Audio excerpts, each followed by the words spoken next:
Video शुरू करते हैं। आवाज है चल रहा है? चल और लोग बाहर मजा कर रहे हैं। और लोग बाहर मजा कर रहे हैं। आवाज आ रहा है?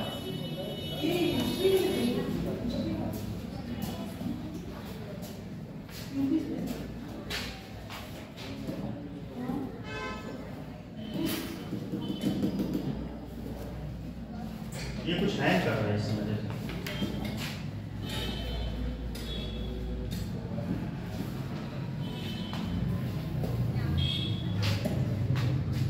चलिए मनी लॉन्ड्रिंग कल समझा दिए कि मनी लॉन्ड्रिंग पे थोड़ा लिख लीजिए। मनी लॉन्ड्रिंग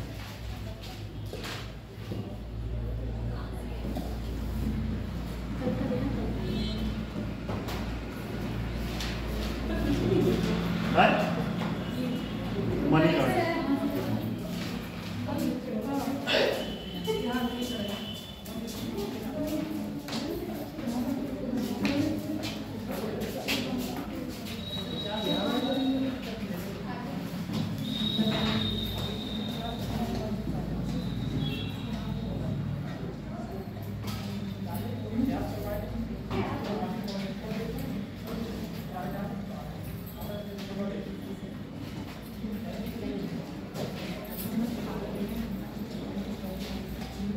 और लोग कहाँ हैं?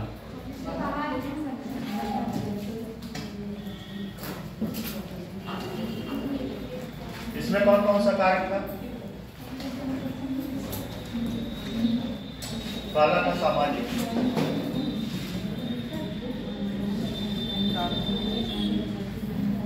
आर्थिक,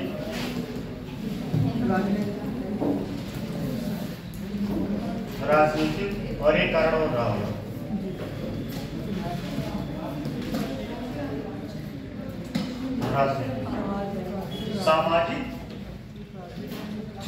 सामाजिक, आर्थिक और राजनीतिक। एक था सुरक्षा।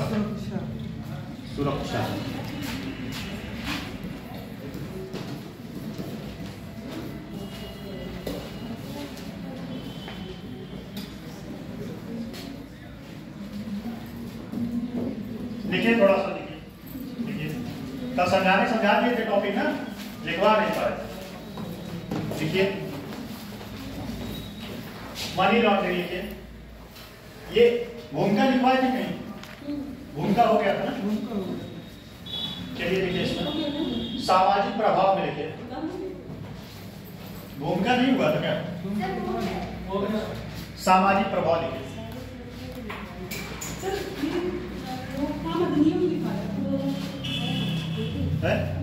नहीं फिर से नोट देखिए। भूमिका शायद लिखवाए, जहाँ तक मुझे याद आ रहा है भूमिका लिखवाए।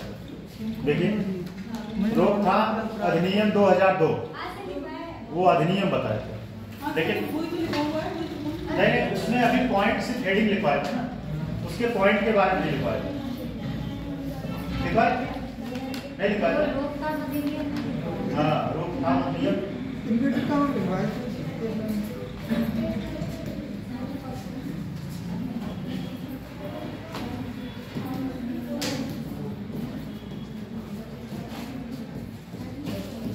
2002। इसमें बताए थे 7 साल और 3 साल सजा हो सकता था मनी लॉन्ड्रिंग। पहले थोड़ा सा आप लोग बताएं मनी लॉन्ड्रिंग बताए थे कैसे क्या होता है, बताइए। और लोग कहाँ गए? मनी लॉन्ड्रिंग बताइए। आप आए? आप बताएं मनी लॉन्ड्रिंग। आइए कहाँ भाई, इतने कहाँ पर रहते हैं आप लोग? बैठे बैठे हो गया है।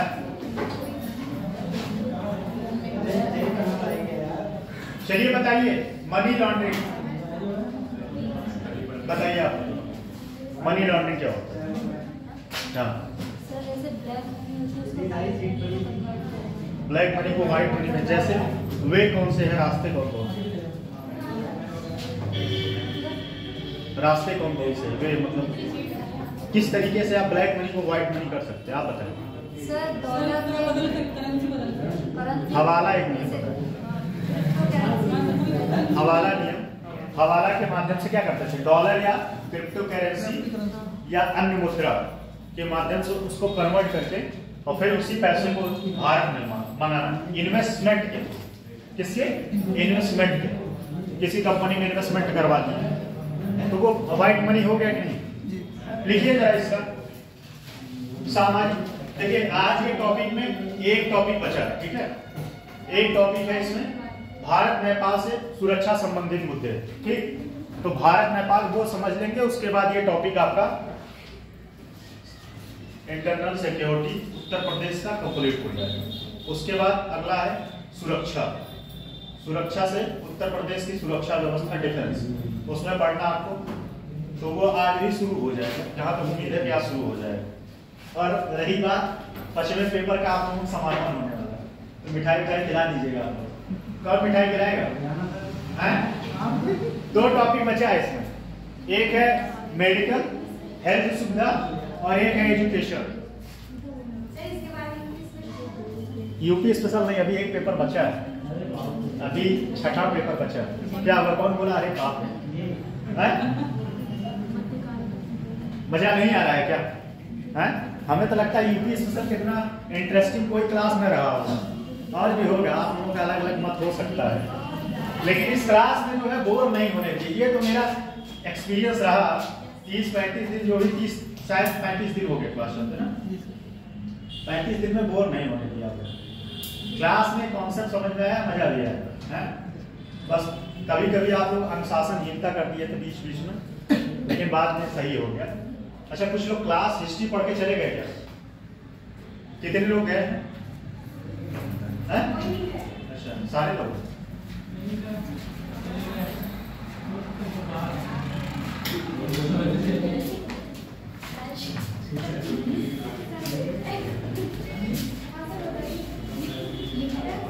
हम कहें कितने लोग हिस्ट्री पढ़ के चले गए? नहीं, चले जाएंगे, मुझे दुख नहीं होगा, मुझे दुख इसलिए नहीं होगा, हमारा आपसे व्यक्तिगत दुश्मनी नहीं है मेरा आपसे, ठीक है। जैसे आप स्टूडेंट हैं वैसे आप भी स्टूडेंट हैं। कल हम लड़े थे क्या आपसे? ऐसा आपको फील हो रहा था? ऐसा नहीं, थोड़ा सा नहीं, एक्चुअली क्या है, अब मैं बताऊं, जिस दिन इन फ्यूचर कभी आप टीचर बनेंगे ना, तो सुन लीजिए एक मिनट, अच्छी बात बता रहे हैं। जब कभी आप लोग टीचर बनेंगे ना और यहाँ खड़े होंगे, अगर क्लास छोड़ के बच्चे जा रहे हैं तो आपको बहुत दुख होगा। दुख इस बात का होगा कि या तो हम समझा नहीं पा रहे हैं, या तो बच्चे इंटरेस्ट नहीं ले रहे हैं सब्जेक्ट। तो आपसे ज्यादा मेहनत करके आते हैं, बात जानते हैं, आपसे ज्यादा संख्या बढ़ी, पार्टी हो जाएगा।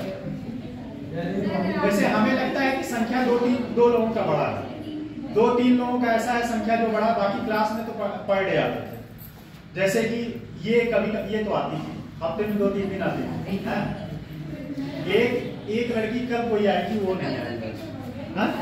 हाँ, वो कभी कोई क्लास करने आती थी, तो इनका संख्या बढ़ गया। ये शायद स्पेशली हिस्ट्री पढ़ आती थी आप, तो वहाँ बैठती थी आप, मुझे ये भी पता है, वहाँ जो भाई साहब बैठे वहाँ, ठीक है। पार्टी मिलेगा, टेंशन ना लीजिए। जिस दिन 5वां 6वां पेपर कंप्लीट होगा उस दिन पार्टी मिलेगा, चाहे जो है जलेबी यही खिला पार्टी मिलने से मतलब ये थोड़ी जरूरी है कि क्या मिल रहा है पार्टी में, मैटर करता है कि पार्टी में मिल क्या क्या मैटर करता है। आप 2 साल वाले हैं, कितना पार्टी पाया पहले बताइए? 2 साल वाले आपने कितना पार्टी पाया अभी तक?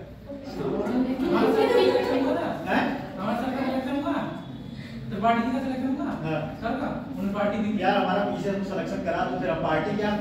इलाहाबाद का सबसे टॉप होटल है, सारे लोग टिकट बुक करा के चले। एक मिनट सुनिए, इलाहाबाद का सबसे टॉप होटल है कान्हा श्याम, ठीक है, वहां ले चलेंगे आप पार्टी ले। चलिए हो गया, बस दिमाग से स्ट्रेस कुछ कम हुआ कि नहीं? अब पढ़िए, अब पढ़िए, देखिए सामाजिक प्रभाव, सामाजिक प्रभाव हम ले जाएंगे क्या याद करेंगे आप लोग? कोई टीचर था तो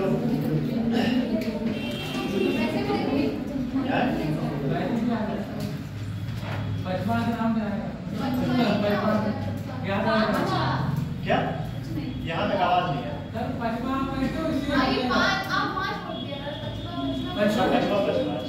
नहीं तो बोल दिया करेंगे।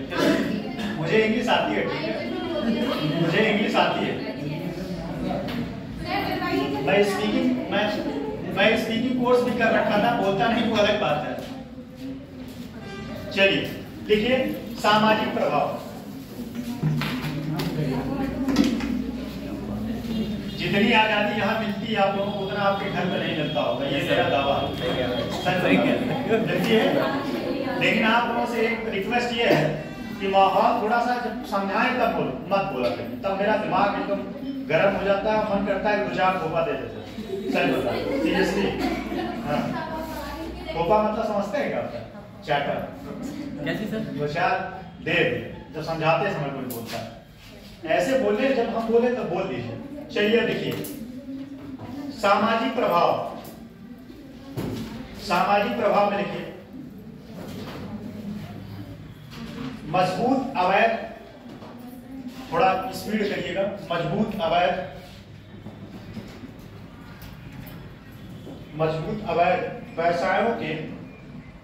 व्यवसायों के सामाजिक प्रभाव में शामिल है बढ़ी हुई नशीली दवाओं की लत, बड़े पैमाने पर। अच्छा, इसमें कितने लोग नशा करते हैं? कौन गुटखा खाता है? गुटखा कौन खाता है? ईमानदारी से आप बताएं। उसको 10 गुटखा देंगे हैं? कौन खाता है? खाती हैं?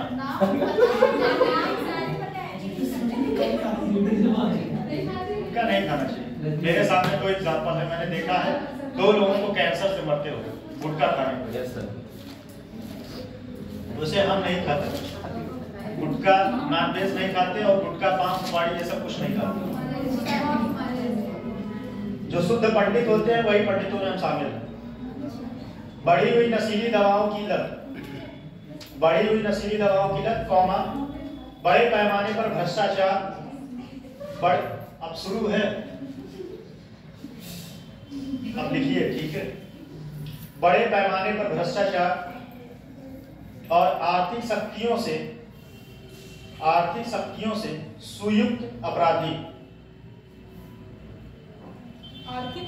आर्थिक शक्तियों से सुयुक्त मतलब समझना क्या? सुयुक्त मतलब क्या हो? अरे भाई, जिसके पास सारी सुख सुविधाएं हो, ठीक है। सुयुक्त मतलब सुयुक्त अपराधी, जैसा होता नहीं, लोग कहते हैं सर्वगुण संपन्न है। हाँ, सर्वगुण संपन्न मतलब क्या होता है? सारी क्वालिटी उसके अंदर होना। हाँ, सब क्वालिटी होना चाहिए। ठीक, अगला पॉइंट लिखिए नैतिकता और नैतिक मानकों की हानि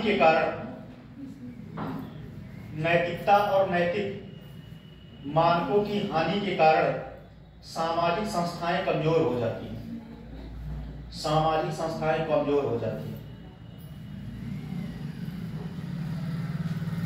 संस्थाएं क्या क्या होती हैं, कोई बताए? विवाह भी एक संस्था है, ठीक है।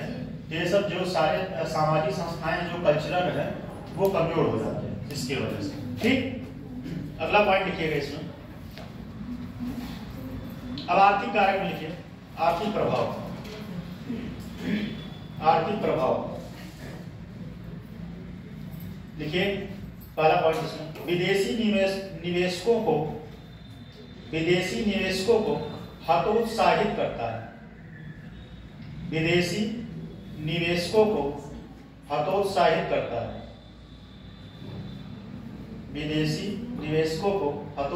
करता है क्योंकि भ्रष्टाचार के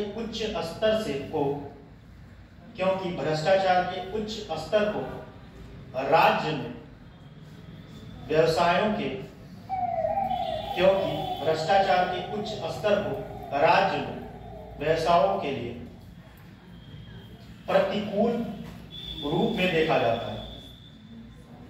प्रतिकूल दो होता है, एक अनुकूल होता है, एक प्रतिकूल होता है। अनुकूल मतलब क्या? फेवर में, प्रतिकूल मतलब फेवर में। अगला पॉइंट,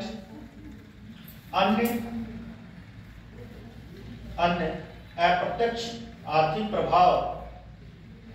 अन्य अप्रत्यक्ष आर्थिक प्रभाव उन लोगों के लिए उच्च बीमा प्रीमियम है, उच्च बीमा प्रीमियम है जो धोखाधड़ी का दावा नहीं करते, जो धोखाधड़ी का दावा नहीं करते हैं, और व्यवसायों के लिए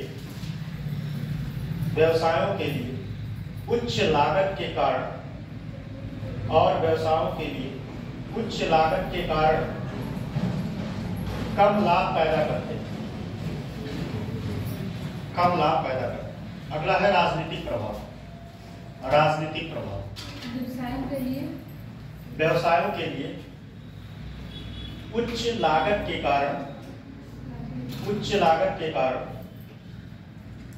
कम लाभ पैदा करते हैं, कम लाभ पैदा करते हैं। अगला पॉइंट,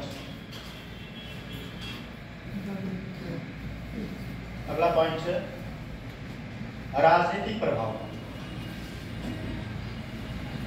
राजनीतिक प्रभाव में कैसे क्या होता है? मनी लॉन्ड्रिंग को कैसे व्हाइट मनी में कन्वर्ट किया जाता है? कौन बताएगा?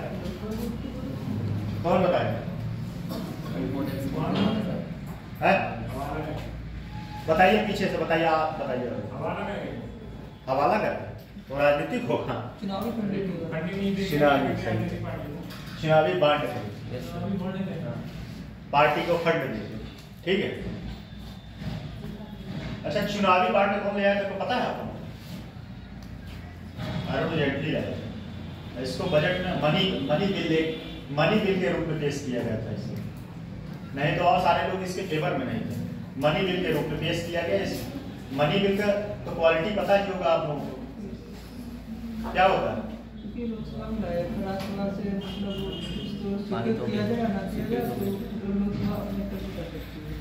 और कोई बताए? बताइए, आप बताइए। मनी बिल क्या, कैसे क्या होता है? और राज्यसभा के पास, उसके पास क्या पावर होता है उसका? राज्यसभा उसको कितने दिन तक रोक सकता है? उस पर कोई सुझाव दे सकता है? लेकिन वो अगर लोकसभा बात होता है नहीं, वो बात नहीं होता।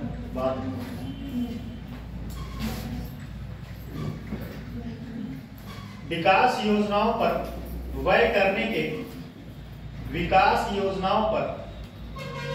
करने की सरकार की क्षमता को प्रभावित करता है।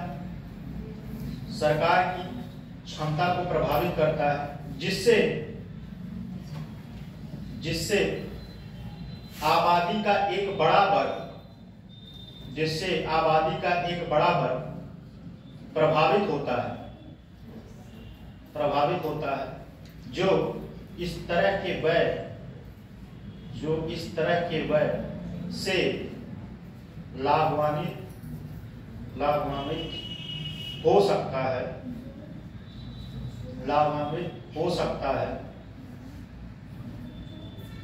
और इसका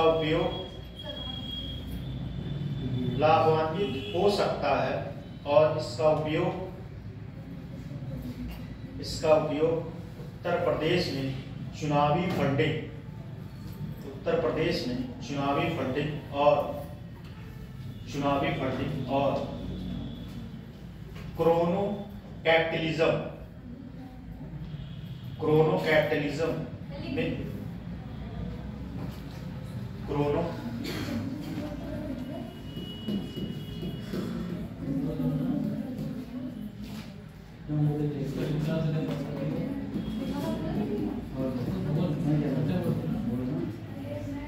कैपिटलिज्म,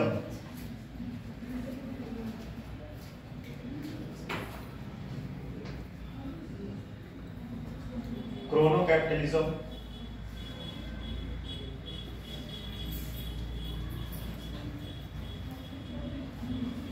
में अवैध रूप से किया जाता है। गांव में देखते होंगे ना, जैसे कोई उसके यहाँ काम करने वाला है, मान लीजिए गांव में, एक एग्जांपल देके समझा रहा है, जैसे मान लीजिए कोई एससी सीट हो गया प्रधानी का, ठीक है, प्रधानी में एससी सीट हो गया, अब उसके यहाँ कोई काम करने वाला है तो क्या करेगा, भाई तुम लड़ो, पैसा मैं दूंगा। और मान लीजिए दुर्भाग्य से या सौभाग्य से जीत गया, दुर्भाग्य से तो कह सकते हैं, सौभाग्य से नहीं, दुर्भाग्य से वो जीत गया, फिर क्या करेगा, वो जमींदार सारा काम वही करेगा, सारा काम वही करेगा। वो बेचारा, मतलब वो कहते हैं काट काउट को समझते हैं, क्या होता है, मतलब वो ऐसे बैठा रहेगा, सारा काम जमींदार पर करेंगे, जो जिताए रहेंगे पैसे। तो ऐसे राजनीतिक फंड में क्या होता है, जैसे मान लीजिए किसी विधायक है आपके छह एरिए से, और कोई उद्योगपति है, अब जान रहा है इससे हमारा व्यक्तिगत लाभ हो सकता है, वो क्या करेगा, उसको फंडिंग करेगा, पैसा देगा, मान लीजिए वो जीत गया, तब उससे बड़े बड़े प्रोजेक्ट लेगा, ठेका देगा, ठीक है। अगला है सुरक्षा प्रभाव। सुरक्षा प्रभाव,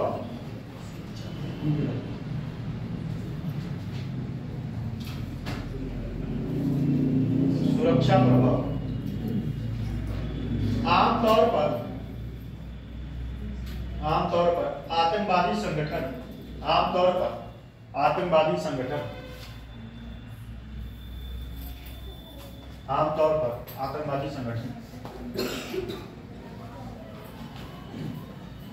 दूसरे देशों से धन प्राप्त करते हैं,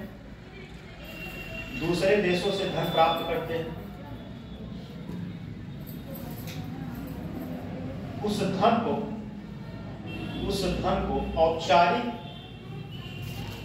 को औपचारिक बैंकों के माध्यम से आसानी से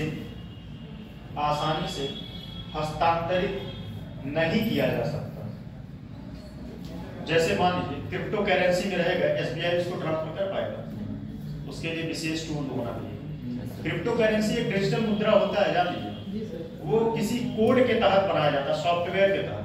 लेकिन अभी शायद कुछ दिन पहले 2004 में एक बार क्रिप्टो करेंसी आया था, जो क्रिप्टो करेंसी 1 लाख मतलब 1000 का लिया था, उसका 10 लाख रुपए हो गया था, 10 लाख रुपए क्रिप्टो करेंसी है। इस बार ले लीजिएगा क्रिप्टो करेंसी। अभी कोई एक रिसेंट में कोई आया है डिजिटल मुद्रा, उसका बहुत तेजी के साथ बढ़ने वाला है। बता देंगे, पैसा लगाते हो बता देंगे, लगाते हैं, कल बता देंगे, कल बता देंगे। वो अभी रिसेंट में आया, उसका जिस दिन वो खुला, वो समझिए अगर आपने 10 रुपए का लिया तो सीधे 100 रुपए मिलेगा। अगर 10 रुपए का लिया तो 100 रुपए होगा, लेकिन ये भी गारंटी है कि बाद में पैसा लक्ष्य भी हो सकता है।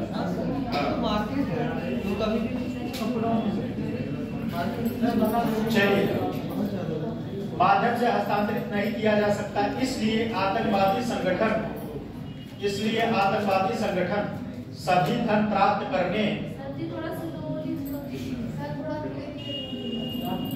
आमतौर पर आतंकवादी संगठन दूसरे देशों से धन प्राप्त करते हैं, उस धन को औपचारिक बैंकों के माध्यम से, वही बता रहे हैं, सुरक्षा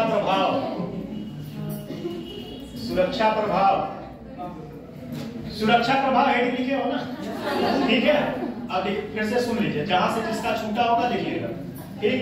मैं बोल रहा हूं, आमतौर पर आतंकवादी संगठन दूसरे देशों से धन प्राप्त करते हैं, उस धन को औपचारिक बैंकों के माध्यम से आसानी से हस्तांतरित नहीं किया जा सकता।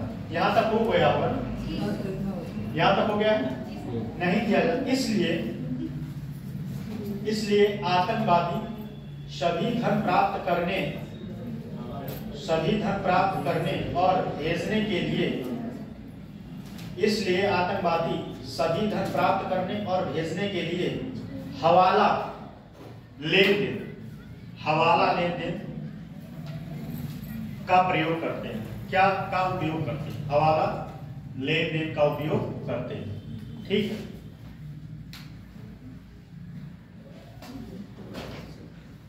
ठीक। अब देखिए, सरकार द्वारा मनी लॉन्ड्रिंग की रोकथाम के प्रयास। सरकार द्वारा मनी लॉन्ड्रिंग की रोकथाम के प्रयास हो गया। देखिए, केंद्र सरकार द्वारा मनी लॉन्ड्रिंग की रोकथाम हेतु केंद्र सरकार द्वारा मनी लॉन्ड्रिंग की रोकथाम हेतु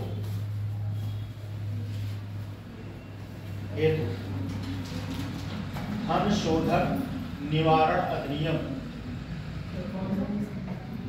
केंद्र सरकार द्वारा मनी लॉन्ड्रिंग की रोकथाम हेतु धन शोधन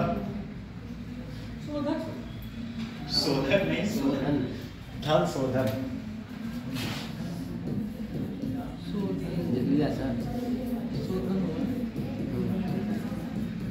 निवारण अधिनियम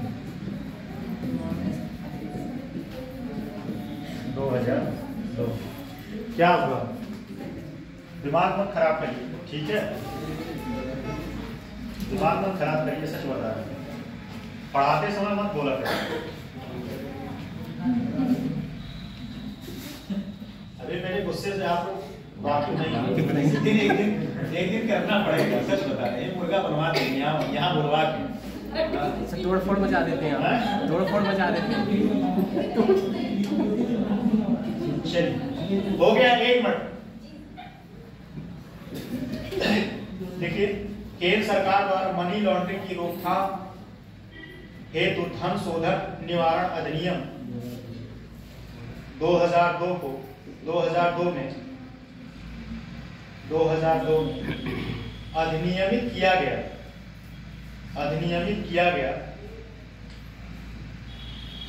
गया था और इसे 2005 में लागू किया गया।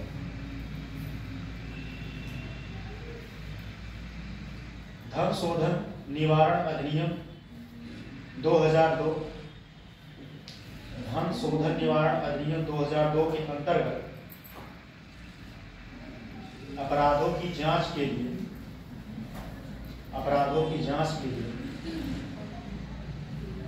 धन शोधन निवारण अधिनियम 2002 के अंतर्गत अपराधों की जांच के लिए जिम्मेदार प्राधिकरण प्रवर्तन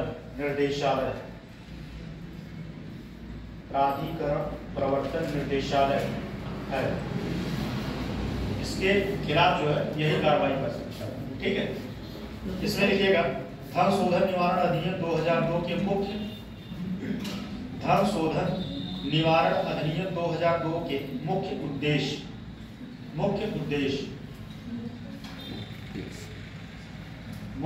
उद्देश्य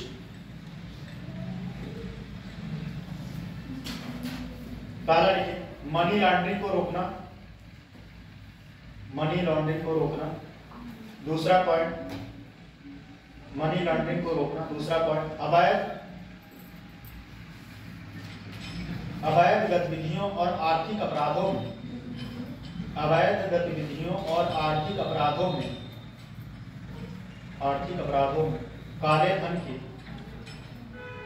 काले धन के उपयोग को रोकना।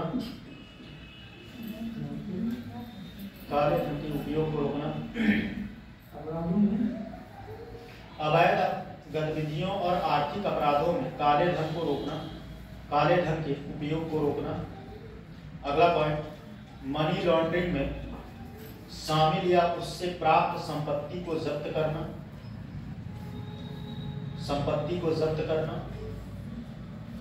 अगला पॉइंट, मनी लॉन्ड्रिंग से जुड़े अन्य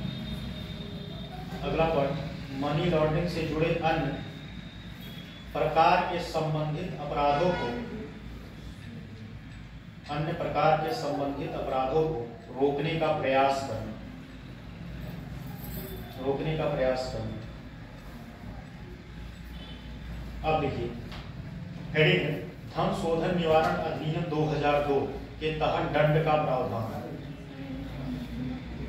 धन शोधन निवारण अधिनियम 2002 के तहत दंड का प्रावधान।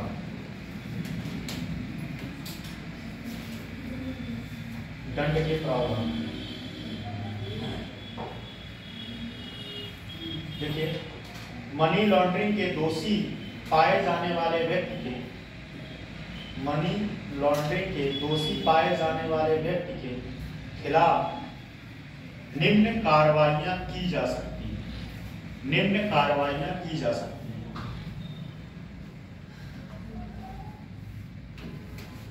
पहला है जैसे अपराध के माध्यम से अर्जित की गई, जैसे इसका जीता जागता एग्जाम्पल आपको दे रहे हैं। दो बहुत फेमस पर्सनालिटी थे, एक अतीक अहमद और एक विजय मिश्रा। विजय मिश्रा जानते हैं आप? विजय मिश्रा कहाँ से हैं पता है? विजय मिश्रा वहाँ से, क्या नाम है, गोपीगंज। गोपीगंज मतलब उसको क्या बोलते हैं, संत रविदास नगर के वो विधायक हैं। और एक उनकी क्वालिटी भी है, कह सकते हैं बुराई भी है, दोनों चीजें। वो पक्के ब्राह्मणवादी हैं। वो अपने खुले मंच पे बोलते हैं कि हमें सिर्फ ब्राह्मण भाइयों का सपोर्ट चाहिए, और वो बंदा सच में जीतता है। हर बार एक बार निषाद पार्टी से लड़ा था, अकेला व्यक्ति था जो निषाद पार्टी जीता था, अकेला वो कैंडिडेट था। तो कहने का सार ये है कि उनकी जो अवैध संपत्ति थी उसको जो है जब्त करके उस पर बुलडोजर चला दिया गया। अतीक अहमद का जो घर था जिसमें वो लोग रहते थे, अतीक अहमद उनसे क्या बात कर रहे हैं बताइए, अभी सुन रहे। अतीक अहमद का जो घर था जिसमें लोग रहते थे उसमें बुलडोजर चल गया। और विजय मिश्रा का एक अल्लाहपुर में घर है, उस घर में जो है पूरा 3 फ्लोर का था, पूरा सब तोड़ दिया। अच्छा, कोर्ट ने रोक भी लगा दिया। पता है कि सुप्रीम कोर्ट का हाल ही में डिसीजन आया रिसेंट में कि आप नोटिस देना पड़ेगा, आप किसी के संपत्ति को ऐसे बुलडोजर नहीं चला सकते, वो कानून में अपराध है। कितने लोग इसके सहमत में हैं? अच्छा, मतलब बुलडोजर चलाना चाहिए। कृष्णपाल जी आप बताएं। चलाने पक्ष में है विपक्ष में? हम पक्ष में है भी और नहीं भी। बुलडोजर कब चलाना चाहिए? जब कानून का नोटिस आ जाए, कानूनी नोटिस। ये पक्ष हो गया।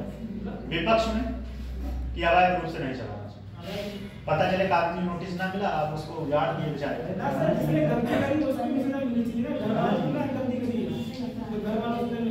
इसका एग्जाम्पल दिए हैं, ठीक है। अवैध संपत्ति को जब्त करके चलाया जा सकता है, ठीक है। अगला है धन शोधन के अपराध के लिए। अगला पॉइंट धन शोधन के अपराध। हम दोबारा बोलेंगे नहीं, बात कर लीजिए जितना बात करना हो, हम दोबारा बोलेंगे नहीं। धन शोधन अपराध के लिए कम से कम 3 वर्ष का कठोर कारावास, कम से कम 3 वर्ष का कठोर कारावास, जिसे 7 वर्ष भी बढ़ाया जा सकता है। 7 वर्ष भी बढ़ाया जा सकता है। इसके साथ ही जुर्माना भी लगाया जा सकता है। अगला पॉइंट, यदि धन शोधन के अपराध के साथ साथ, यदि धन शोधन के अपराध के साथ साथ नारकोटिक्स, ड्रग और साइकोट्रोपिक सब्सटेंस एक्ट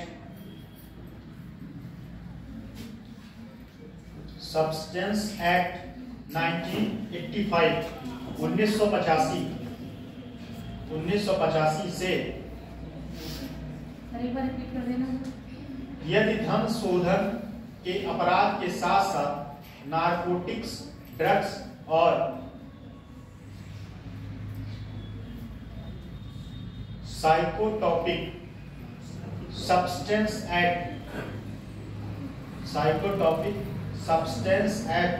ये सब इसलिए दिखाते हैं कि आप क्वेश्चन में लिखेंगे तो नंबर मिलेगा, रिलेवेंट पॉइंट है ये सब।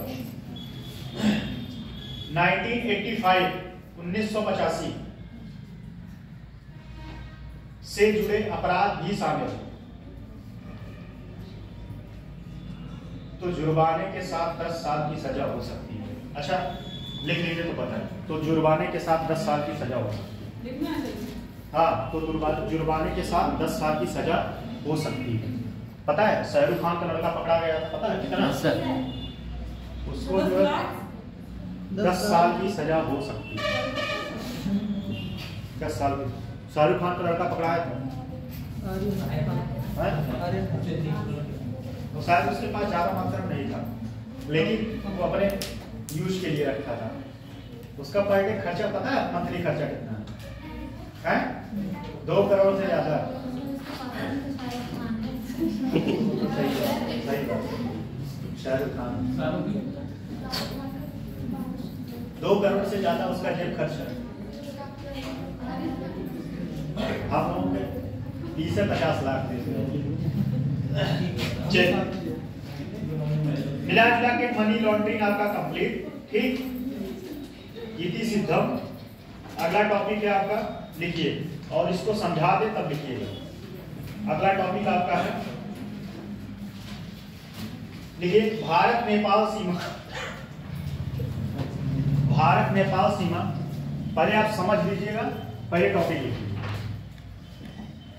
भारत नेपाल सीमा।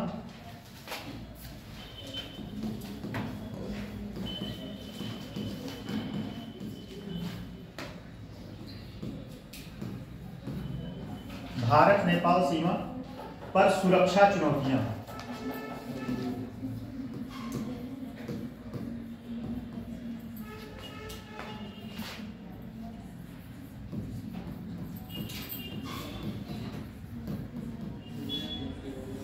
चुनौतियां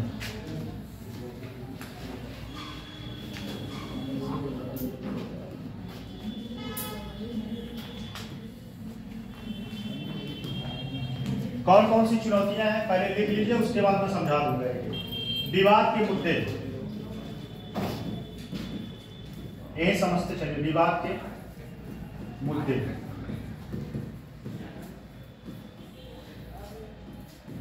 विवाद के मुद्दे बताइए क्या क्या हो सकता है। अभी रिसेंट में भारत नेपाल का एक विवाद का मुद्दा ज्वलंत, नदी और कालापन। कौन बोला? कालापन। एक्चुअली क्या है ना, नेपाल की भारत किस कौन जो है अपने मैप में दिखाया था नेपाल की भारत काला पानी को अपने नेपाल लिखा है, और उसके जो वहाँ के असेंबली है उससे पास भी हो गया था, तो भारत ने उस पर विरोध किया। ठीक है, सही बता रहे। काला पानी कहाँ है? भारत में है कि नेपाल में? काला पानी सजा किसको किसको होगा?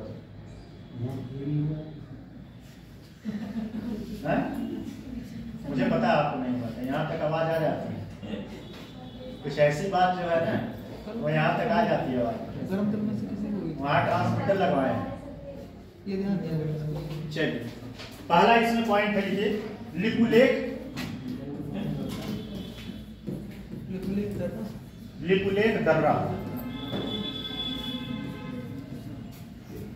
दर्रा और दूसरा काला पानी। इन दोनों को लेके काफी विवाद होता रहता है। होता क्या है, कभी नेपाल कहता है ये मेरा है, तो भारत का वही है भाई, भारत कहता है मेरा। ये ज्वलंत मुद्दे हैं, ये जो है आपके ज्वलंत मुद्दे हैं जिससे नेपाल और भारत के सीमा पर। अच्छा, एक चीज और कारण है, चाइना जो है ना, चाइना इसको बहुत सपोर्ट करता है नेपाल को और फंडिंग देता है। चाइना यहाँ पे नेपाल में कई सारे ऐसे प्रोजेक्ट चल रहे हैं जो चाइना उसको फंडिंग करता है, और ये दबाव में आ गए हैं। जैसे दबाव में, फॉर एग्जाम्पल समझिए, आपको 10 रुपए की जरूरत है, हम 100 रुपए दे देंगे। हम कहें यार मजा करो, फिर लेंगे कभी, तो उसके बाद आप तो एकदम खर्चा करे जा रहे हैं। एकाएक हम कहें हमारा पैसा वापस करो, आपका तो जेब खाली है, चमनी है नहीं, कहाँ से लोगे? फिर अब जेब खाली है, अब क्या करेंगे?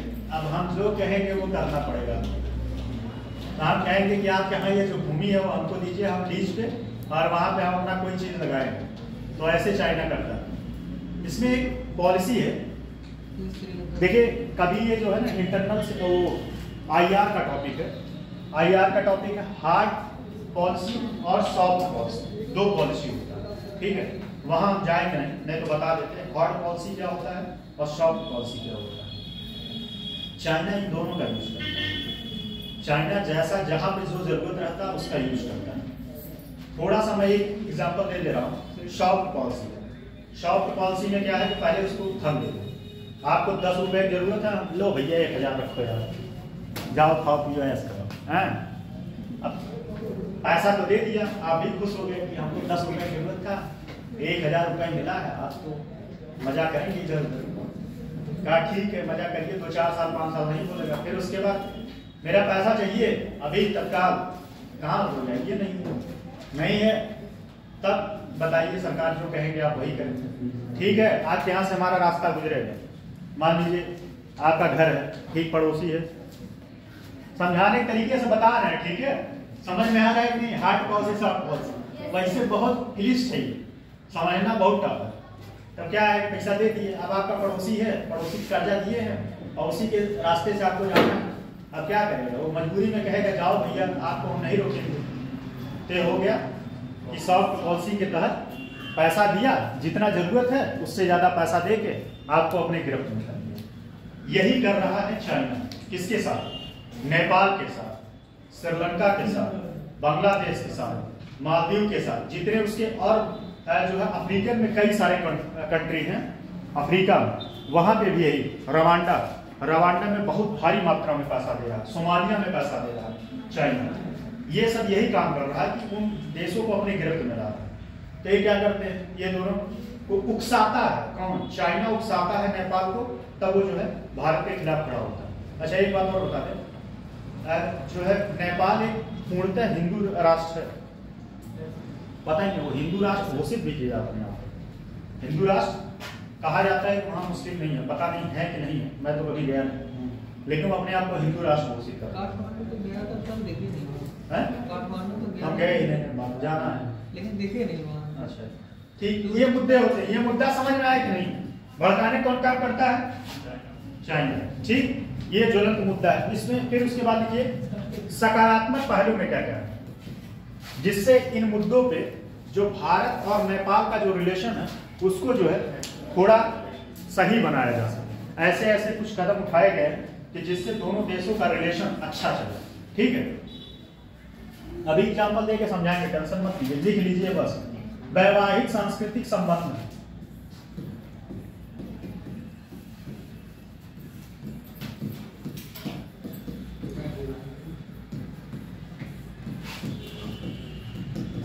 ऐसे एक एक पॉइंट लिखते चलिए, फिर उसके बाद हम जो है लिखवा भी देंगे, जहां जो जरूरत लगेगा वो पॉइंट में लिखवा देंगे। वैवाहिक सांस्कृतिक संबंध, देखिए अब वैवाहिक आप पाकिस्तान से थोड़ी विवाह कर सकते हैं, कौन करेगा, अगर पाकिस्तान में मौका मिले कौन जाएगा शादी करने, पहले बताएं। पाकिस्तान नहीं जाएगा, पाकिस्तान में आप जाएंगे जुबेर में? नहीं सर बिल्कुल नहीं आएंगे। आप जाएंगे, मुझे कहना नहीं चाहिए, लेकिन रिसेंट में एक एग्जांपल आप लोगों के सामने है, मैं क्या बताऊं, आप लोग खुद इसमें जागरूक हैं, मैं इसके बारे में, चलिए मुद्दा वो नहीं था, मुद्दा ये था, अब आप लोग डिबेट करने लगते हैं, ठीक, फालतू की बात हो। तो कहने का मतलब है वैवाहिक सांस्कृतिक संबंध, जैसे अब वीजा नहीं लगता, स्वाभाविक सी बात है, तो जो बॉर्डर पे है, जैसे यहाँ पे कौन सा एक जगह है सिंगरौली के आसपास, जो सिद्धार्थनगर के थोड़ा सा सोहरतगढ़ और जो महाराजगंज एरिया है, वो क्या करते हैं, इस पार से उस पार विवाह करते हैं, भाई वहाँ कोई समझ में आया, रिश्ता लेके वहाँ पे शादी करते हैं, तो इससे दोनों देशों के बीच रिश्ते प्रांगण होते हैं, मजबूत होते हैं। बात समझे कि नहीं? दूसरा इसमें क्या टॉपिक है, पहला है 1950 का संधि, 1950 के संधि, इस संधि के तहत ये बात कहा गया था कि भारत और नेपाल वीजा मुक्त देश है, मतलब दोनों एक दूसरे के आ जा सकते हैं, ठीक है, लेकिन आपकी इंक्वायरी होगी, आपके पास आधार होना चाहिए, बिना आधार के आप एंट्री नहीं ले सकते हैं। आधार आपका आईडी होना चाहिए, आईडी होगा तभी आप एंट्री ले सकते हैं। बाइक से जाते तो ड्राइविंग लाइसेंस। हाँ, बाइक से जाके बढ़िया जगह है नेपाल। नेपाल का इकोनॉमी इसी का है कि वहाँ का जो है वही काम होता है। वहाँ कोई इंडस्ट्री तो है नहीं, वहाँ इंडस्ट्री है नहीं, तो वहाँ पे जो है ये टूरिज्म जो है उसी के सहारे वो देश है। या तो इधर उधर से पैसा दे दिया जाए, जैसे आप दे दे पैसा, लो भाई वहाँ पास नहीं है, लो 1 लाख करोड़ हमसे ले लो, चाइना दे दे, इसी पे टिका है उसकी इकोनॉमी। ठीक, इसमें एक और है, ये तो वीजा मुक्त हो ही गया, वीजा मुक्त।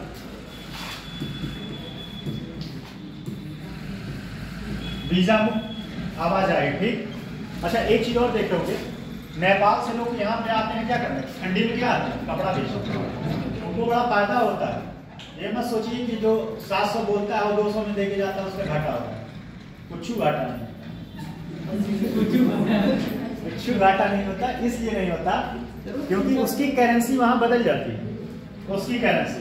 आपको एक जीता जागता एग्जाम्पल बताएं, नेपाल में जो है रिचार्ज बहुत महंगा है, बहुत महंगा। वहाँ चीनी तेल बहुत महंगे, बहुत महंगे चीनी तेल। यहाँ से जाता है तो वहाँ की करेंसी से महंगा हो जाता है, तो वो मुद्दा आएगा ब्लैक मनी वाला मैटर। तो ये वहाँ से क्या आते हैं, यहाँ पे व्यवसाय करते हैं। ज्यादातर आप लोग देखते हो कि वो मोमोज बेचने वाले नेपाल के ही होते हैं।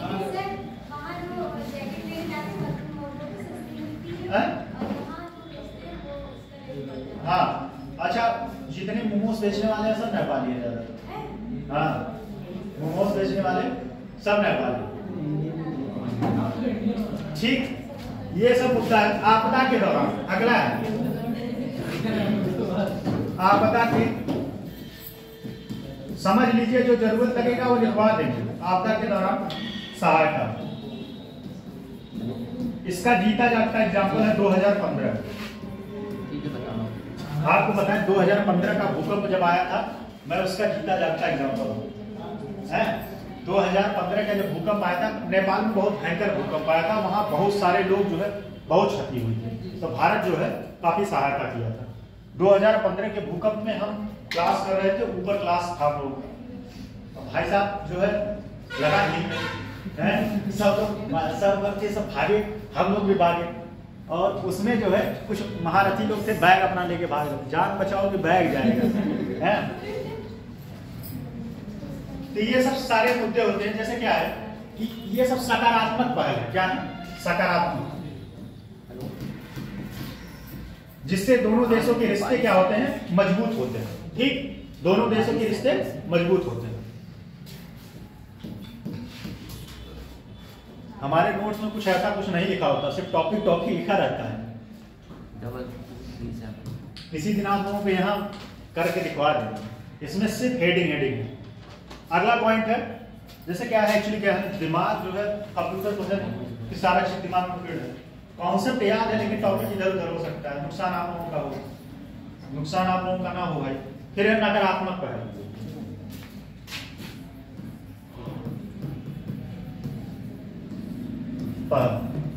इसमें क्या है, पहला सबसे मेन पॉइंट मानव तस्करी।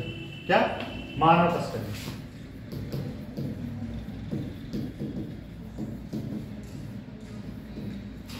जाली नोट,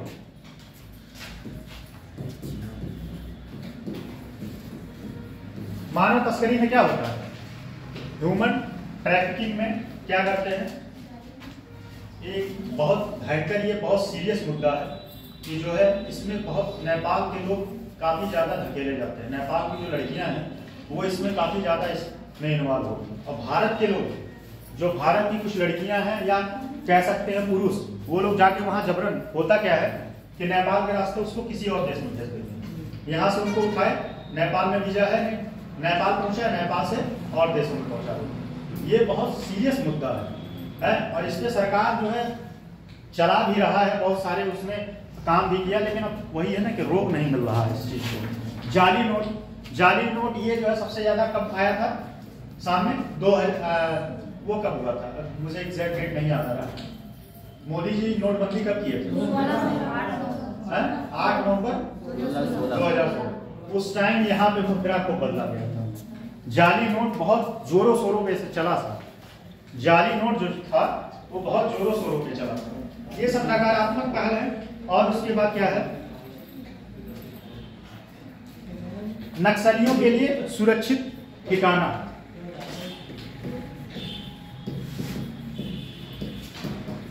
नक्सलियों के लिए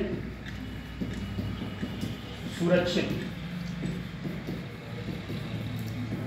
ठिकाना। होता क्या है, वही नाना साहब जैसे लोग यहाँ आतंकवाद फैलाए, उसके बाद क्या किए, नेपाल चले गए। नेपाल चले गए, वहां शिफ्ट गए। अब वहां जाके आप यहाँ का पुलिस थोड़ी जाके पकड़ेगा। तो ये सब नक्सलवादी क्या करते हैं, चले जाते हैं नेपाल। तो ये सब निगेटिव है। इससे दोनों देशों के रिश्ते पे क्या पड़ता है, कमजोर होते हैं। ठीक है, इससे दोनों देशों के रिश्ते कमजोर होते हैं। अब उसमें अगला पॉइंट लिखिएगा, निपटने के लिए कदम। ये हो गया नहीं, ग्राफ बन गया। निपटने के लिए कदम क्या,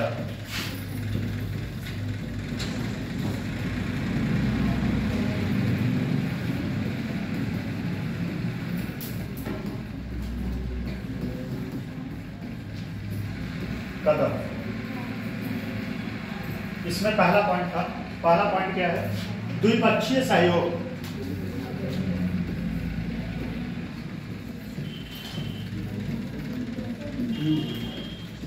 सहयोग, द्विपक्षीय सहयोग के बारे में कौन बताएगा, बताइए कृष्ण बात। द्विपक्षीय सहयोग तो देशों के मध्य में होने वाले सामाजिक, आर्थिक और राजनीतिक मतलब किसी मुद्दे पे एक बेंच पे आके, एक टेबल पे आके बात को कर लेना और मैटर को सॉर्ट आउट करना, ये पहल है। ठीक है, बात समझ में। अगला पॉइंट इसमें क्या है, सीमा और संरचना।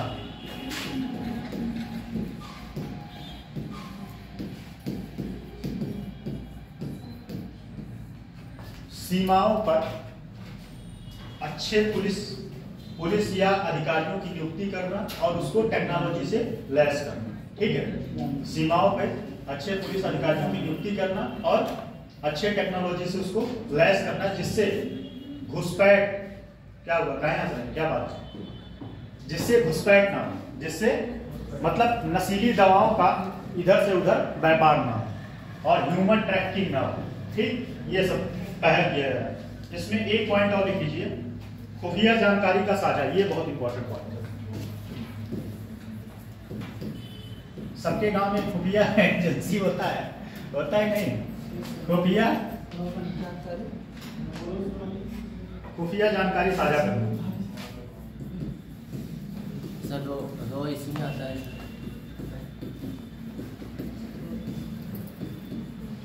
जैसे मान लीजिए नेपाल में कोई घटना घटने वाली है और भारत को पता है ऑलरेडी, राव को और उसके बाद जो भी इंटेलिजेंस ब्यूरो, उसको पहले से ये बात पता है कि नेपाल में ये घटना घट सकता है। अगर वो नेपाल की एजेंसी को पहले से अवगत करा देगा तो उसके प्रति जो है वो लोग अवेयर हो जाएंगे, नहीं अवेयर हो जाएंगे और शायद उस घटना को रोका जा सकता है, उस घटना को रोका जा सकता है। बात समझ में आती नहीं? हर गांव में खुफिया एजेंसी होता ही नहीं। किसके गांव में खुफिया एजेंसी? देखिए पुष्पाल जी के कौन है? हमारे पड़ोसन और ज्यादातर पड़ोसन है और उनको पूरे गांव में खबर रहता है क्या हो रहा है किसके यहाँ। कुछ लोगों को होता है भाई पेट में बात बचता नहीं, सच। जब तक वो कहीं उगल ना दे तब तक वो पेट से बात बचता नहीं। आप लोग ऐसा समस्या नहीं है ना? ठीक, सही है, वो बात सही है। अगला है खुफिया जानकारी साझा करना। ये बात समझ में आ गया। उसके बाद संयुक्त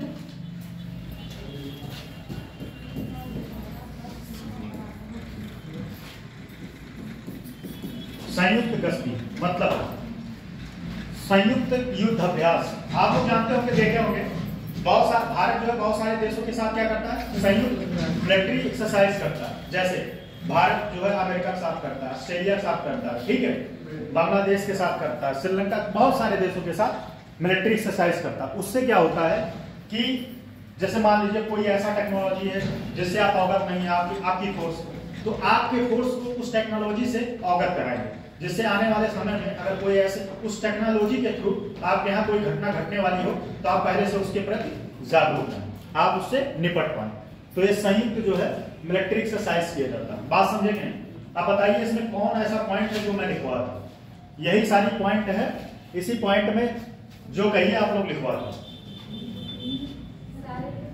सारे लिखवा दें। चलिए अच्छा, इसका पहले भूमिका लिखिए, पहले भूमिका तो लिखिए लीजिए, भूमिका लिख लीजिए, पॉइंट भले मत लिखिएगा, भूमिका लिखिए, भूमिका लिखिए। भारत नेपाल सीमा सुरक्षा चुनौतियां।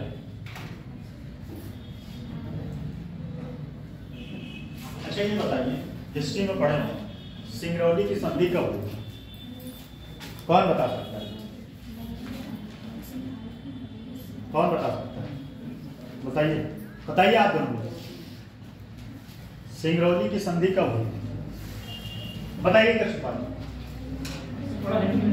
अच्छा, टेस्ट में कौन नंबर 1 पे है? स्थिति क्या रहा टेस्ट का? रिजल्ट कहाँ आया है? रिजल्ट नहीं आया, रिजल्ट नहीं है, पेंडिंग पड़ा। सिंगरौली की संधि कब हुई थी? कौन बताएगा? क्या भाई इससे पढ़ते हो आप, भूल जा रहे हो? बताओ, कौन बता सकता है? कोई नहीं बता सकता। सब लोग हाथ खड़े करें। 1816। अब क्या, कौन बोला क्या? अभी तक राम कथा बता रहे थे, इतने देर से पूछ रहे थे। चलिए लिखिए, ये पता है क्या है? ये नया तरीका है कि अपने आप को, जैसे मुझे पता था लेकिन मैं सुन नहीं पाई, जब क्वेश्चन खत्म हुआ आंसर बताया सर क्या, इसका मतलब हम सुने नहीं। देखिए, ब्रिटिश भारत और नेपाल के बीच, ब्रिटिश भारत और नेपाल के बीच 1816 की सिंगरौली संधि के बाद, सिंगरौली संधि के बाद भारत नेपाल सीमा, भारत नेपाल सीमा का सीमांकन किया गया, सीमांकन किया गया। पूरे 1947 में आजादी के बाद नेपाल के साथ, 1947 में आजादी के बाद नेपाल के साथ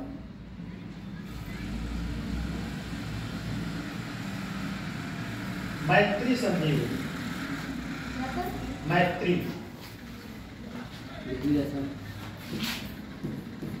मैत्री संधि,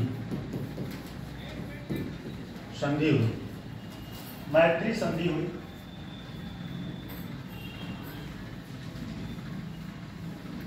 दोनों देशों ने एक दूसरे की, दोनों देशों ने एक दूसरे की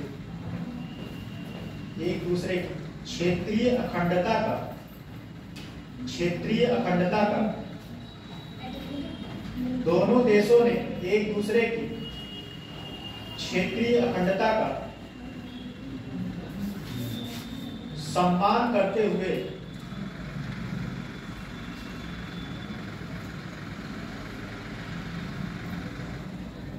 फैसला किया कि पुनः अभी भी भारत और नेपाल के बीच,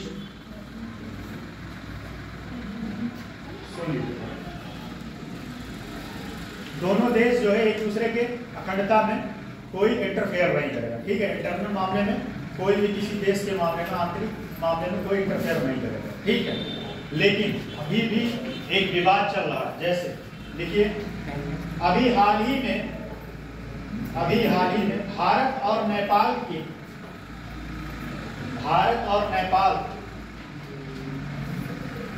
बीच काला पानी, भारत और नेपाल के बीच काला पानी,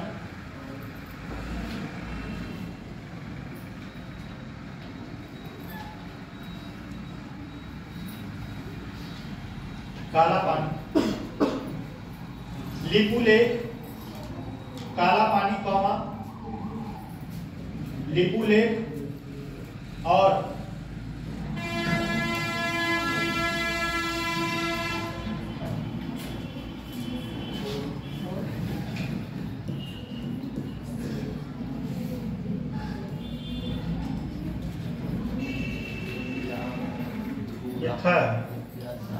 लिम्पिया,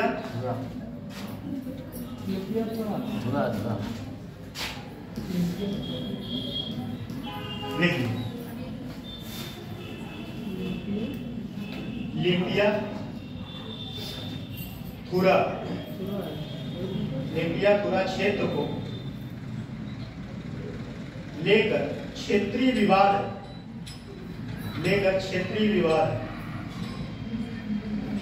भारत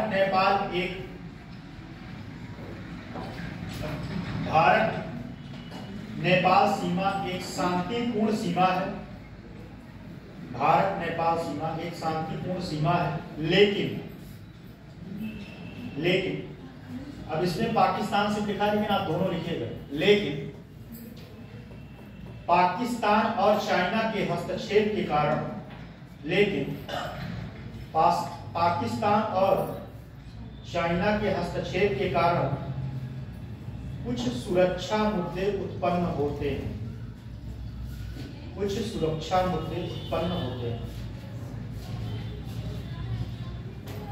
अच्छा, कोई बताएगा उत्तर प्रदेश और नेपाल का सीमा कितना साझा करता है, कितने किलोमीटर? कौन बता सकता है?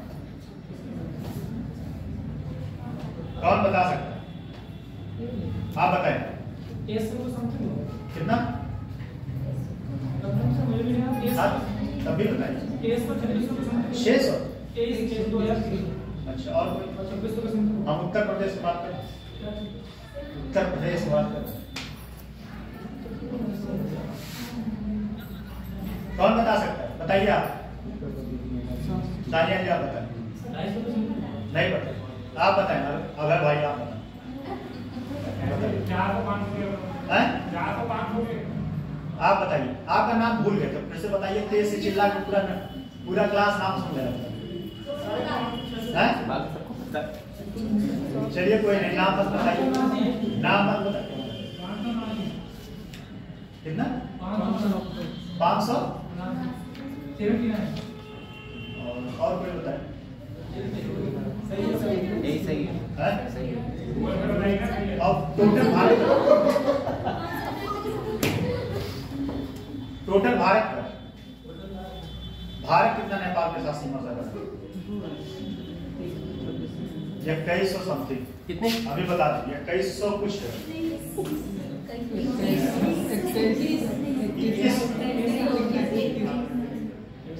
1751 जो है, सॉरी 1751 जो है, भारत जो है नेपाल के साथ सीमा साझा करता है, पूरे भारत। ठीक है। और उत्तर प्रदेश और नेपाल जो है 500, सही आप लोगों ने बताया, 579। देखिए पैराग्राफ चेंज करके, हाल ही में ISI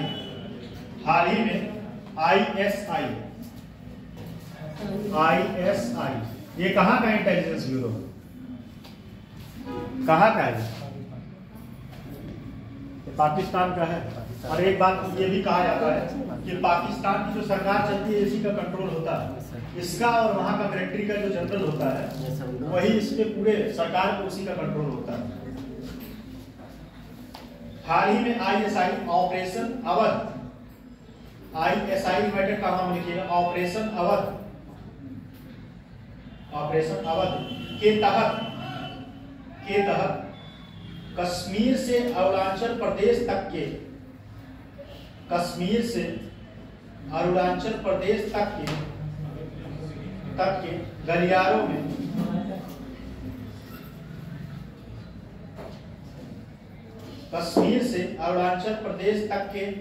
गलियारों में रोहिंग्या मुस्लिम और अन्य मुस्लिमों को बसाने की कोशिश कर रही है।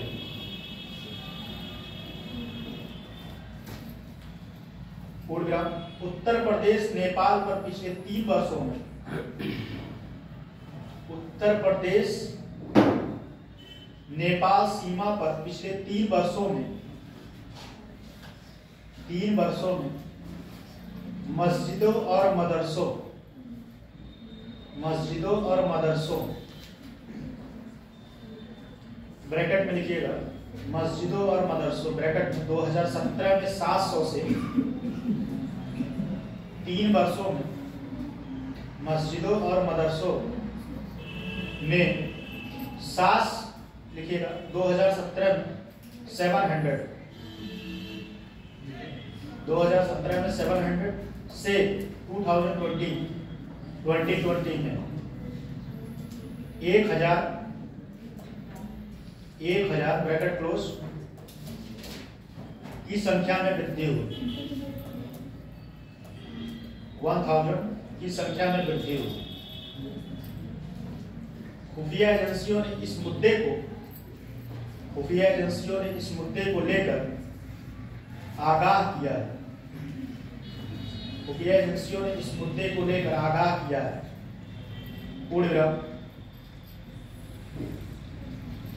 खुफिया एजेंसियों ने इस मुद्दे को लेकर आगाह किया है। पूर्ण विराम। इन धार्मिक प्रतिष्ठानों ने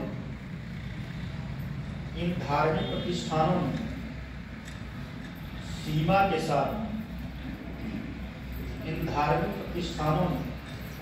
के साथ 10 km या किलोमीटर के भीतर तेजी से वृद्धि की,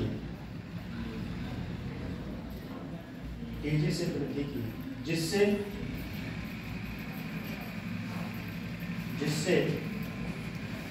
जनसांख्यिकीय परिवर्तन हुआ। जनसांख्यिकीय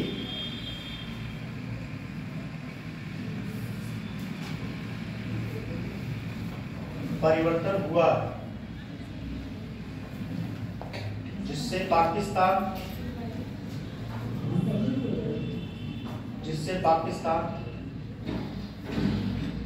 ब्रैकेट में ISI, जिससे पाकिस्तान ब्रैकेट में ISI और अरब देशों द्वारा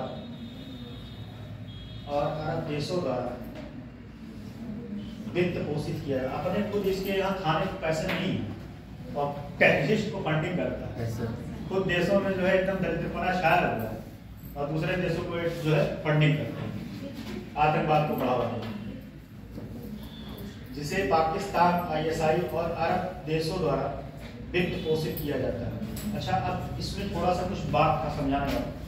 रोहिंग्या कहाँ से है बताइए? म्यांमार से आए थे और बांग्लादेश। ठीक है, इन लोगों को क्या किया जा रहा था? रोहिंग्या जो मुस्लिम होते हैं ना, उनको ले जाके नेपाल में बसाया जा रहा है। ठीक है, और वो भी कहाँ से? भारत के रास्ते, भारत के कहाँ से? अरुणाचल प्रदेश से, जिससे ये लगे कि जो है ये भारत से आ रहे हैं। बात समझ रहे हैं? वो भारत के रास्ते, कोई और रास्ते से ले जा सकते थे, लेकिन कोई और रास्ते से इसलिए नहीं ले गए क्योंकि भारत का नेपाल का रिश्ता खराब है। तो भारत के अरुणाचल प्रदेश से वहां एंट्री करवा रहे थे रोहिंग्या।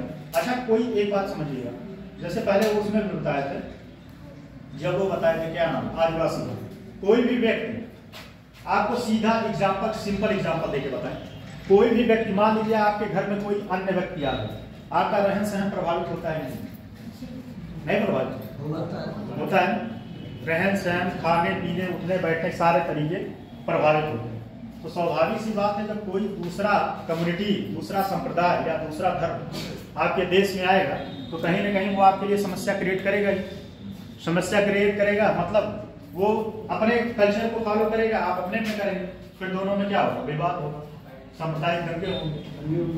तो इससे एक समस्या और है, अगर जो जिसकी संख्या कम रहेगी उसके विलुप्त होने का कभी खतरा है, उसके विलुप्त होने का। जैसे मान लीजिए, सपोज करिए क्रिश्चियन, मान लीजिए किसी भी धर्म को, मान लीजिए कोई धर्म है, उसकी संख्या बहुत कम है और वह बी जो समुदाय है उस समुदाय में रहता है। जैसे इसको बात समझिए, जैसे मान लीजिए कोई ए है, ठीक, इसका मान लीजिए टोटल 11 लोग ही बचे या 110 ले लीजिए और कोई बी एरिया है, इसमें मान लीजिए 1 लाख से ज्यादा लोग हैं, ठीक। लेकिन ये वाला व्यक्ति जो है जिस धर्म को बिलोंग करता है वो रहता है इस वाले बी के एरिया में। फिर इसके पास क्या होगा, समस्या क्या होगा, धीरे धीरे इसके लोग इसमें मर्ज होंगे कि नहीं, मर्ज होंगे। फिर धीरे धीरे संस्कृति खत्म हो जाएगी, संस्कृति खत्म हो जाएगी। जैसे जो हिंदू लोग थे क्या हो रहे थे, क्रिश्चियन हो रहे थे, तो जब क्रिश्चियन हो रहे थे उसके बाद अपना कल्चर छोड़ रहे थे, तो फिर वैसे हिंदू बहुत ज़्यादा 85% से ज़्यादा 84% हिंदू है, तो उनको होने का कोई खतरा ही नहीं। तो जो कम जिनकी संख्या रहती है वो विलुप्त होने का खतरा रहता है। इस वजह से बात समझ रहे हैं, तो मतलब ऊपर जा रहा है। हाँ वही बात है। तो कोई बाहरी व्यक्ति आएगा तो उससे आपका जो है नुकसान होगा, ठीक है, आपकी संस्कृति को खत्म होने का खतरा होगा। अगला पॉइंट लिखिएगा, पैराग्राफ चेंज करके, पैराग्राफ चेंज करके। भारत और नेपाल, भारत और नेपाल, यहाँ कभी कभी इनको पानी रखना चाहिए, पानी रखते हैं।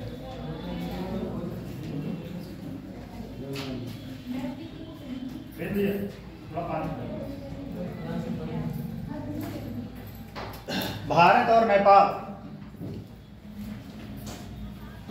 1751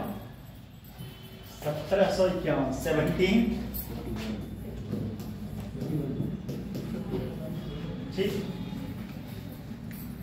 1751 किमी सीमा साझा करते हैं, केएम सीमा साझा करते हैं। उड़ गया 1751 किमी सीमा, 1751 किलोमीटर लंबी सीमा से उत्तर प्रदेश और नेपाल के बीच, उत्तर प्रदेश और नेपाल के बीच कितना है, उत्तर प्रदेश नेपाल के बीच 579 लिखिएगा 579 केएम वीजा मुक्त खुली सीमा है। क्या अच्छा ठीक, वीजा मुक्त खुली सीमा है, खुली सीमा है। भारत और नेपाल के बीच, भारत और नेपाल के बीच सीमा की रक्षा करने की जिम्मेदारी, भारत और नेपाल के बीच सीमा की रक्षा करने की जिम्मेदारी किसको है, एसएसबी, सही। उसका फुल फॉर्म क्या है, सशस्त्र सीमा सुरक्षा बल, लिखिएगा सशस्त्र सीमा बल, एसएसबी ब्रैकेट की है। भारत और नेपाल के सीमा की रक्षा करने की जिम्मेदारी सशस्त्र सीमा बल की है। भारत नेपाल शांति और मैत्री की संधि, भारत नेपाल शांति और मैत्री की संधि, भारत और नेपाल शांति और मैत्री की संधि 1950 1950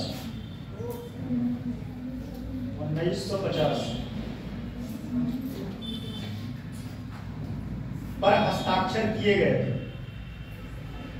1950 को ब्रैकेट में लिखिएगा, पर हस्ताक्षर किए गए थे, जिसके तहत दोनों देशों की, जिसके तहत, लिख रहे हैं आप, लिख तो नहीं रहे, क्या कर रहे हैं सर, जिसके तहत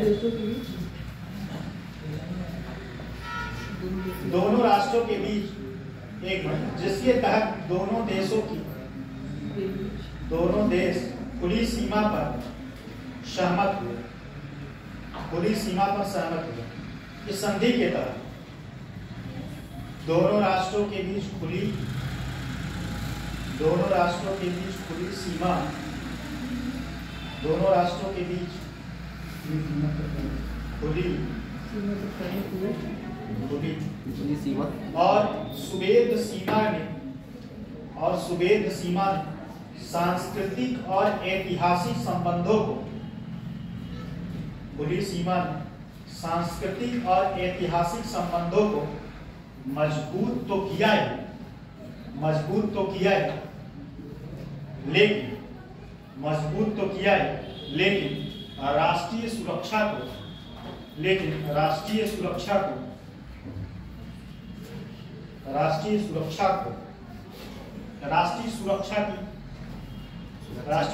के लिए समस्या का कारण भी ठीक, ये भूमिका होगा। ठीक है, अब बताइए आप लोग कौन सा पॉइंट नहीं लिख पाएंगे उसको लिखवा दें। बोलिए, मानव तस्करी हो जाएगी नहीं? नकारात्मक और सकारात्मक पहल कोई देख लीजिए, हेडिंग देख लीजिए, जो उसमें ना समझ में आए उसको लिखवा दें। सारे लोग, एक लोगों का नहीं, सारे लोग जब बताएंगे तभी नहीं लिखवाएं, नहीं तो लिखवाएंगे सब। हाथ उठाएं कितने लोग सहमत हैं? हाँ, कितने लोग लिखवाने सहमत हैं? हाथ उठाएं। कोई नहीं? चलिए सही है।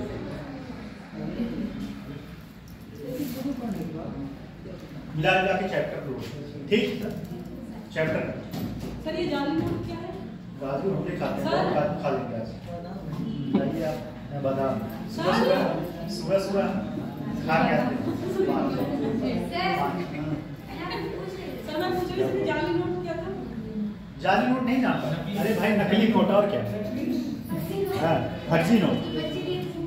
कभी 500 मिला कि नहीं आपको? वो नहीं, उसमें गांधी जी रहते हैं। नोट जो है वो रहता है, नोट की क्वालिटी जो है जाली। हाँ, जाली नोट ये होता है, जैसे समझिए, नोटों पे कौन गारंटी देता है? आरबीआई देता है। आरबीआई तो उसमें भी देता है गारंटी, लेकिन नोट का जो बनावट होता है, जो इंक होता है, वो सब फर्जी रहता है। और जो नोट का पेपर होता है वो भी नॉर्मल होता है, तो उससे पता चल जाता है। ठीक है, बात समझे गए? समझ में आया कि नहीं? जाली नोट में बस यही लिखना और क्या, उसमें कुछ पॉइंट मत लिखिएगा, ये समस्या में लिख लीजिए। अगर लिखना हो तो लिख सकती है 2-4 पॉइंट। जाली नोट से आंतरिक सुरक्षा खतरा होता है। आंतरिक सुरक्षा को जैसे मान लीजिए कोई आपका जाली नोट ले आया, नकली नोट, और ओरिजिनल नोट आपसे जो है चेंज करके चला गया, अब आपकी अर्थव्यवस्था को नुकसान पहुंचेगा। सर ऐसी हो गई, बता दीजिए सर, नक्सलियों के लिए गाना बताइए, हो जाएगा? तब मिला के आपका टॉपिक खत्म है, इंटरनल सिक्योरिटी उत्तर प्रदेश का खत्म। ठीक, एक टॉपिक और बचा है, चलिए अब अगला टॉपिक। अभी टाइम कहाँ हो? 10 मिनट बचे हैं। 10 मिनट बचे हैं, 10 मिनट में पता नहीं, 10 मिनट में पता नहीं क्या हो जाए। चलिए देखिए, उत्तर प्रदेश की कानून व्यवस्था क्या हुआ? कुछ नहीं सर। उत्तर प्रदेश की कानून व्यवस्था, ये नया टॉपिक है।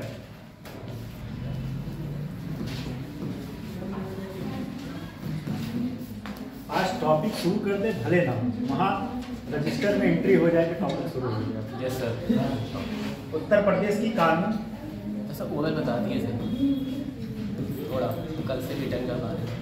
व्यवस्था, उत्तर प्रदेश की कानून व्यवस्था एवं नागरिक अधिकार एवं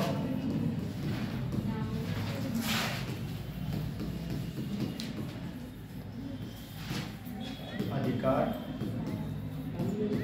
सुरक्षा।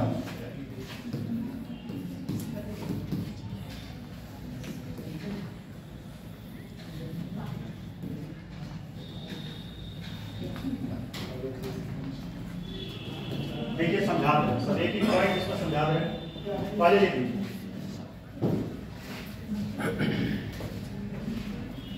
इसमें पहला हेडिंग लिखिएगा, उत्तर प्रदेश में कानून व्यवस्था।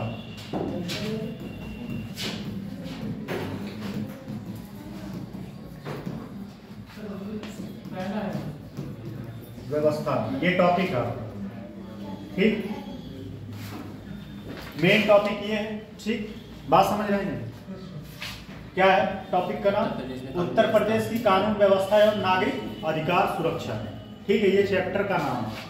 इसमें जो टॉपिक है आपका आज जो पढ़ना है, उत्तर प्रदेश में कानून व्यवस्था।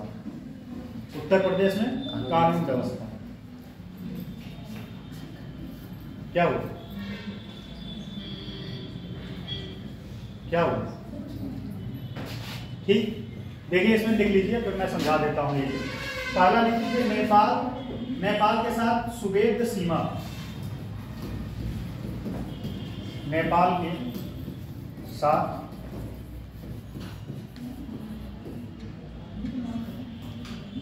के साथ क्या है? सुवेद सीमा। दूसरा इसमें है सांप्रदायिक हिंसा और जाति संघर्ष।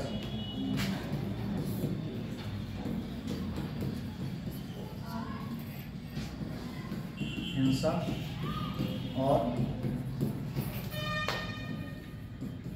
जाति संघर्ष। अगला पॉइंट है इसमें आतंकवाद और धार्मिक कट्टरवाद। आतंकवाद,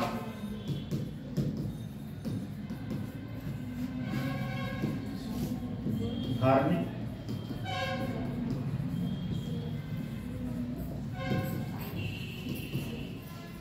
कट्टरवाद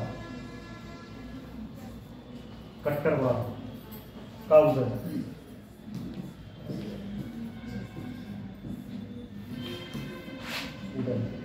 उत्तर प्रदेश के पिछड़े इलाकों में नक्सलवाद।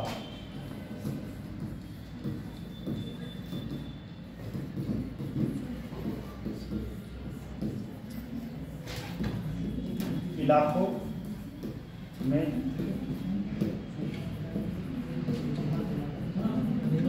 नक्सलवाद, ये लिख लीजिए, तब फिर हम अगले स्लाइड पे चलते। ये पिछले इलाके, आतंकवाद और धार्मिक कट्टरवाद का उदय। उत्तर प्रदेश के पिछड़े इलाकों में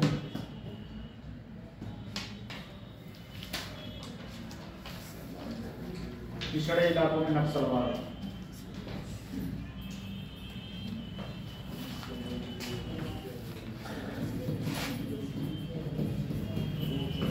संगठित अपराध।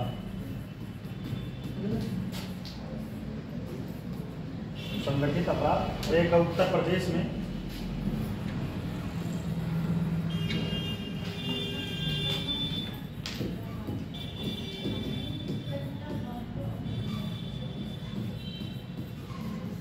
सब देख लीजिए तो समझाएंगे।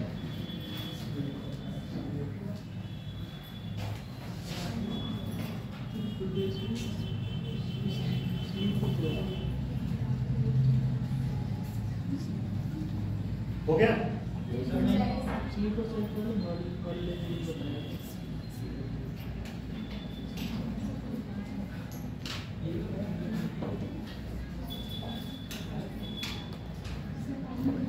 देख लिए? चलिए चलिए, हाँ समझा देखकर। समझाने में भी हमें बताया है, समझाने में भी एक पॉइंट बताएंगे, फिर हम उसका शुरू करना पड़ेगा। अध्ययन पूरा तक नहीं पहुंचे, पूरा तक पहुंचने 20 मिनट लगेगा। पूरा तक पहुंचने 20 मिनट सामर्थ है?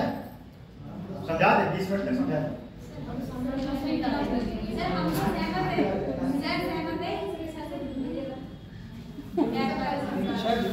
चलिए कल करना।